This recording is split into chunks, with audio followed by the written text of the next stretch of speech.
De saint François de Sales, traité de l'amour de Dieu, livre 10, chapitre 16, que l'exemple de plusieurs saints qui semblent avoir exercé leur zèle avec colère ne fait rien contre l'avis du chapitre précédent.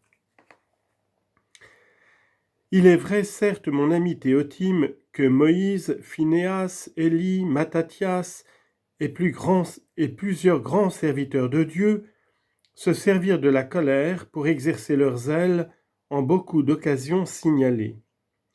Exode, chapitre 32, Nombre, chapitre 25, troisième livre des rois, chapitre 18, quatrième livre des rois, chapitre 1, premier livre des Maccabées, chapitre 2, Matthieu, chapitre 8, verset 9.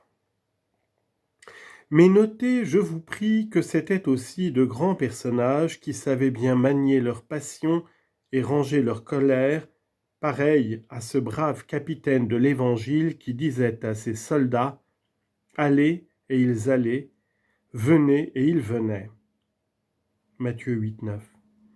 Mais nous autres, qui sommes presque tous de certaines petites gens, nous n'avons pas tant de pouvoir sur nos mouvements. Notre cheval n'est pas si bien dressé que nous le puissions pousser et faire parer à notre guise. Les chiens sages et bien appris tirent pays ou retournent sur eux-mêmes, selon que le piqueur leur parle. Mais les jeunes chiens apprentis s'égarent et sont désobéissants. Les grands saints qui ont rendu sages leurs passions à force de les mortifier par l'exercice des vertus peuvent aussi tourner leur colère à toutes mains, la lancer, la retirer, ainsi que bon leur semble. Mais nous autres, qui avons des passions indomptées, toutes jeunes ou du moins mal apprises, nous ne pouvons lâcher notre colère qu'avec péril de beaucoup de désordre, parce qu'étant une fois en campagne, on ne la peut plus retenir ni ranger comme il serait requis.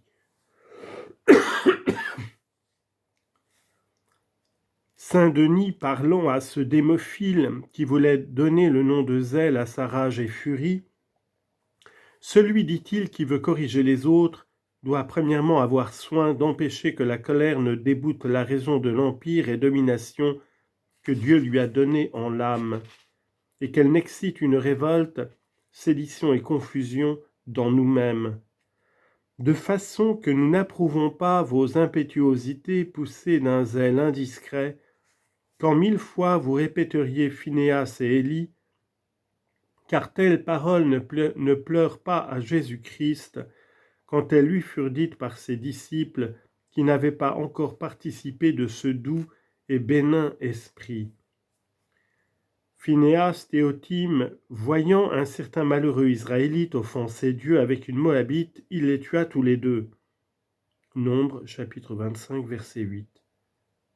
Élie avait prédit la mort d'Ocosias, lequel, indigné de cette prédiction, envoya 2 capitaines l'un après l'autre, avec chacun 50 soldats pour le prendre.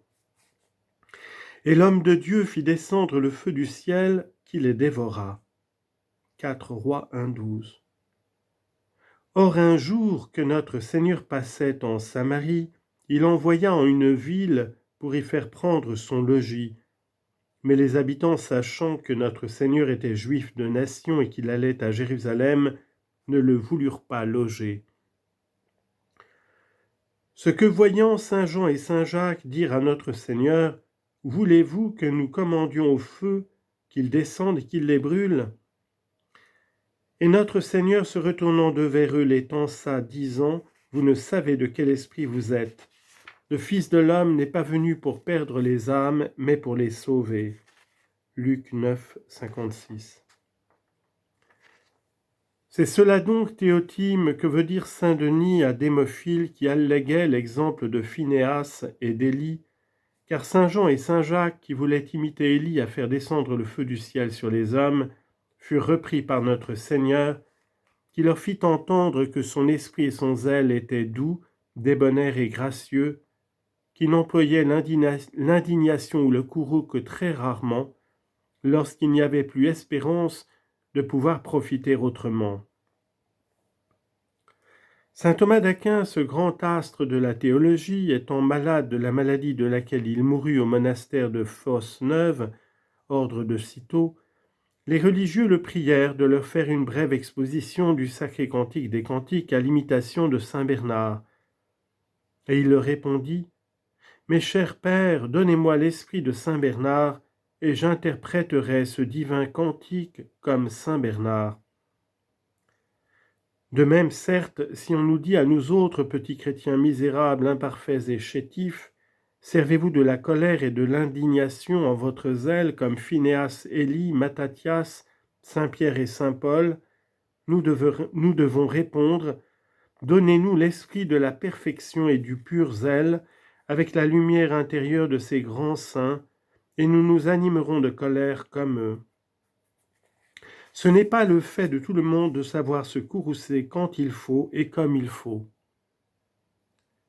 Ces grands saints étaient inspirés de Dieu immédiatement, et partant pouvaient bien employer leur colère sans péril, car le même esprit qui les animait à ces exploits tenait aussi les rênes de leur juste courroux, afin qu'ils n'outrepassassent les limites qu'il leur avait préfigées. Une colère qui est inspirée ou excitée par le Saint-Esprit n'est plus la colère de l'homme, et c'est la colère de l'homme qu'il faut fuir, puisque, comme dit le glorieux Saint Jacques, elle n'opère point la justice de Dieu. Jacques 1, 20. Et des faits, quand ces grands serviteurs de Dieu employaient la colère, c'était pour des occurrences si solennelles et des crimes si excessifs qu'il n'y avait nul danger d'excéder la coulpe par la peine.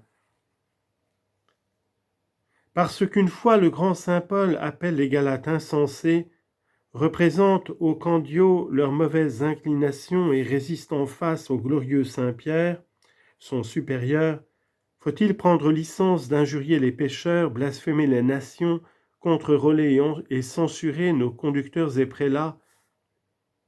Certes, chacun n'est pas saint Paul pour savoir faire ces choses à propos, mais les esprits aigres, chagrins, présomptueux et médisants, servant à leurs inclinations, humeur, aversion et outrecuidance, veulent couvrir leur injustice du manteau du zèle, et chacun, sous le nom de ce feu sacré, se laisse brûler à ses propres passions. Le zèle du salut des âmes fait désirer la prélature à ce que dit cet ambitieux, fait courir çà et là le moine destiné au cœur, à ce que dit cet esprit inquiet, fait faire de rudes censures et murmurations contre les prélats de l'Église et contre les princes temporels, à ce que dit cet arrogant. Il se parle que de zèle, et on ne voit point de zèle, mais seulement des médisances, des colères, des haines, des envies, et des inquiétudes d'esprit et de langue. On peut pratiquer le zèle en 3 façons. Premièrement, en faisant de grandes actions de justice pour repousser le mal, et cela n'appartient qu'à ceux qui ont les offices publics de corriger, censurer et reprendre en qualité de supérieurs, comme les princes, magistrats, prélats, prédicateurs. Mais parce que cet office est respectable, chacun l'entreprend, chacun s'en veut mêler. Secondement, on use du zèle en faisant des actions de grande vertu pour donner bon exemple, suggérant les remèdes au mal, exhortant à les employer, opérant le bien opposé au mal qu'on désire exterminer, ce qui appartient à un chacun, et néanmoins peu de gens le veulent faire. Et on exerce le zèle très excellemment en souffrant et pâtissant beaucoup pour empêcher et détourner le mal, et presque nul ne veut cette sorte de zèle. Le zèle spécieux et ambitionné, c'est celui auquel chacun veut employer son talent sans prendre garde que ce n'est pas le zèle que l'on y cherche, mais la gloire et l'assouvissement de l'outrecuidance, colère, chagrin et autres passions. Certes, le zèle de notre Seigneur parut principalement à mourir sur la croix pour détruire la mort et le péché des hommes, en quoi il fut souverainement imité par cet admirable vaisseau d'élection et de dilection. Acte 9, 15. Ainsi que le représente le grand saint Grégoire de Nazianze en paroles dorées, car parlant de ce saint apôtre, citation, « Il combat pour tous, dit-il, il répand des prières pour tous, il est passionné de jalousie envers tous, il est enflammé pour tous, mais même il a osé plus que cela pour ses frères selon la chair, en sorte que pour dire aussi moi-même ceci fort hardiment, il désire par charité que ceci soit mis en sa place auprès de Jésus-Christ. Romains 9, 3. Ô excellence de courage et de ferveur d'esprit incroyable!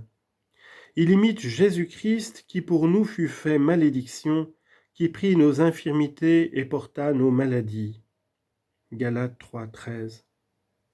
Ou afin que je parle plus sobrement, lui le premier après le Sauveur ne refuse pas de souffrir et d'être réputé impie à leur occasion. Ainsi donc Théotime, comme notre Sauveur, fut fouetté, condamné, crucifié, en qualité d'homme voué, destiné et dédié à porter et supporter les opprobres, ignominies et punitions dues à tous les pécheurs du monde, et à servir de sacrifice général pour le péché, ayant été fait comme anathème, séparé et abandonné de son Père éternel, de même aussi, selon la véritable doctrine de saint Grégoire de Nazianze, le glorieux apôtre saint Paul désira d'être comblé d'ignominie, crucifié, séparé, abandonné et sacrifié pour le péché des Juifs, afin de porter pour eux l'anathème et la peine qu'ils méritaient.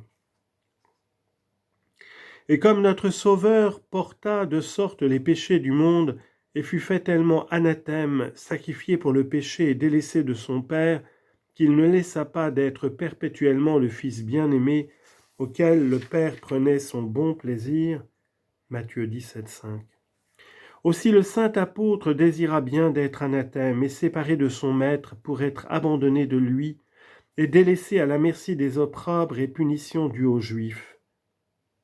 Mais il ne désira pas pourtant jamais d'être privé de la charité et grâce de son Seigneur, de laquelle rien aussi ne le pouvait jamais séparer. Romains 8, 89. C'est-à-dire, il désira d'être traité comme un homme séparé de Dieu. Mais il ne désira pas d'en être par effet séparé, ni privé de sa grâce, car cela ne peut être saintement désiré. Ainsi l'épouse céleste confesse que l'amour étant fort comme la mort, laquelle sépare l'âme du corps, le zèle, qui est un amour ardent, est encore bien plus fort, car il ressemble à l'enfer. Cantique des Cantiques 8, 6. Qui sépare l'âme de la vue de notre Seigneur. Mais jamais il n'est dit ni se peut dire que l'amour ou le zèle soit semblable au péché qui seul sépare de la grâce de Dieu. Et comment se pourrait-il faire que l'ardeur de l'amour peut faire désirer d'être séparé de la grâce, puisque l'amour est la grâce même, ou du moins ne peut être sans la grâce? Or le zèle du grand saint Paul fut pratiqué en quelque sorte, ce me semble, par le petit saint Paul, je veux dire par saint Paulin, qui pour ôter un esclave de son esclavage se rendit esclave lui-même, sacrifiant sa liberté pour la rendre à son prochain. Oh, que bienheureux est, dit saint Ambroise, celui qui sait la discipline du zèle. Très facilement, dit saint Bernard, le diable se jouera de ton zèle si tu négliges la science. Que donc ton zèle soit enflammé de charité, embelli de science, affermi de constance. Le vrai zèle est enfant de la charité, car c'en est l'ardeur. C'est pourquoi comme elle, il est patient, bénin, sans trouble, sans contention, sans haine, sans envie, se réjouissant de la vérité. 1 Corinthiens 13. L'ardeur du vrai zèle est pareille à celle du chasseur qui est diligent, soigneux, actif, laborieux et très affectionné au pourchat, mais sans colère, sans ire, sans trouble, car si le travail des chasseurs était colère, ireux, chagrin, il ne serait pas si aimé ni affectionné. Et de même le vrai zèle a des ardeurs extrêmes, mais constantes, fermes, douces, laborieuses, également amiables et infatigables. Tout au contraire, le faux zèle est turbulent, brouillon, insolent, fier, colère, passager, également impétueux et inconstant.